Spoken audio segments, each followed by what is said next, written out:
எல்லாருக்கும் வணக்கம். நல்லா இருக்கிறீங்களா? ஒரு குரங்குக்கிட்ட ஒருத்தன் என்ன பண்ணால் வாழைப்பழத்தையும் தங்க பிஸ்கட்டையும் வைக்கிறான். அந்த குரங்கு டபுக்குன்னு வாழைப்பழத்தை கையில் தூக்கிக்கிச்சு, தங்கக்கட்டியை உதறி எரிஞ்சிருச்சு. ஆனால் உண்மையிலேயே மதிப்பு எதுக்கு அதிகம்? தங்கக்கட்டிக்கு தான் மதிப்பு அதிகம். ஆனால் அந்த குரங்குக்கு அதோட மதிப்பு தெரில.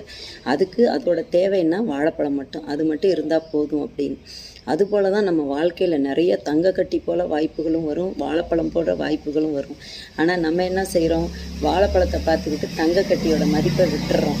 அதுபோல் நம்ம வாழ்க்கையில் வர்ற நல்ல வாய்ப்புகளை நம்ம எது முக்கியங்கிறத தெரிஞ்சுக்கணும். அதாவது படிப்பு முக்கியமாக, எடுத்துக்காட்டுக்கு படிப்பு முக்கியமாக இல்லை டெம்பரவரி வருமானம் முக்கியமாக அப்படின்னா பிள்ளைங்களாம் என்ன செய்கிறாங்க? கரெக்டாக சம்பாதிக்க போயிடுறாங்க.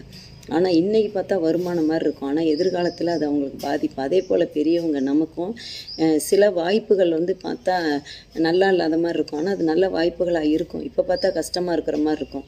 அதை நம்ம பார்க்காம உண்மையிலேயே நம்ம வாழ்க்கையில் எது நல்ல வாய்ப்புன்னு தெரிஞ்சுக்கிட்டு அந்த வாய்ப்புகளை தெரிஞ்சு அதை செலக்ட் பண்ணி அதில் முன்னேற நல்ல வழிக்கு வர நல்ல இடத்துக்கு வர என்னுடைய வாழ்த்துக்கள். நன்றி, வணக்கம்.